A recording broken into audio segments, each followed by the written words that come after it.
Greetings all, it's Dr. Bankhead here at the Struggle in Thinking Out Loud.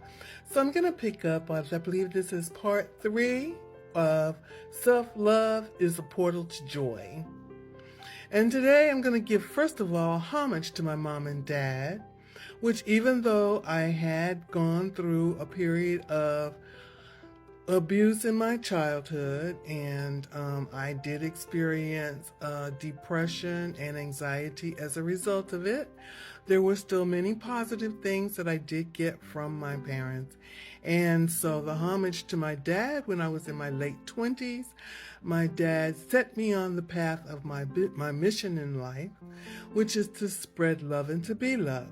My dad said to me that Jesus said that there were 2 commandments: to love God and to love your neighbor as yourself. And when he said that to me, it was as if, ta-da, I got this brilliant light over my head, and it was like, oh yes, I can feel that. That's my mission. And then my mother asked me once in my mid-20s, why don't you love yourself? And that was a question that would haunt me for many, many years. At one point in time, I did the mirror exercise. In fact, I believe it was my mother that encouraged me to do it.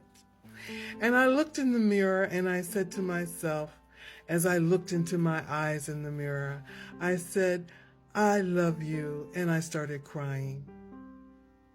Yes, I was crying. There were real sobs. There were real tears. It was like it hit me in my heart that, no, honey, you really don't love yourself. I thought I did. I honestly thought I loved myself. There wasn't any indication that I wasn't loving myself, or so I thought at the time. In hindsight, which is 2020, I've just actually begun to love myself. I went all those years thinking I was loving myself, and I had no clue as to what that really entailed. That's right. I mean, you think if you're using the finest cologne, or you're wearing the latest fashion, you're a fashionable person. You maybe even have some red bottom Louboutins. Yes. Or your Pradas, or, oh my gosh, like Louis Vuitton. You got, what is it? Oh, I can't think of all the names of all of those designers, etc. And I mean, when you look at the stories about the sweatshops that they have abroad, and people are making those fashionable shoes, and the materials and the labor all total, the shoe might be worth $1, but you're going to pay $250 for it and think nothing of it because you're going to fit in with your friends. That's right. The question is, where's the self-love? Are you really showing that you love yourself? Are you demonstrating that you love yourself by spending great amounts of money for changing the way you appear to others? When you're changing your appearance before you leave the house, which might entail wearing makeup, having a hairstyle that, well, it's your hairstyle. It doesn't matter if it's your natural hair or it's been hair that you've acquired elsewhere.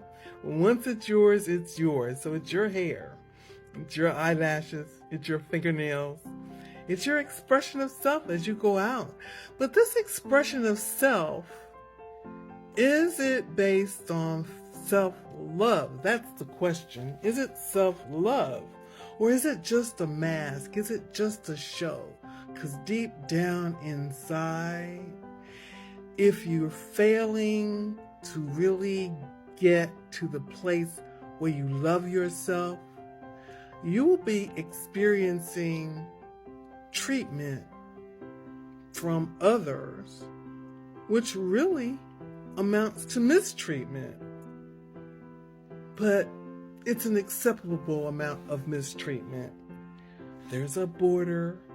Some is acceptable mistreatment and some is not acceptable mistreatment, if that's the way you think. Personally, mistreatment is mistreatment. Let's look at the question of good and evil. I've often heard people say, oh, well, that's the lesser of two evils. Well, in my interesting point of view, if it's the lesser of two evils, then that means we have two evils, which means that both are evil, and I'm not going to choose evil. I'm going to choose to avoid both. And since when are we only limited to two choices? Who says so? And why? I mean, this is a vast universe. There is no limit to anything. And just as there are billions, well, maybe millions of unique individuals here on this planet with maybe 1 million unique ideas, there's no limit on the ideas you can have. There's no limit on the amount of choices you can have. Who says so?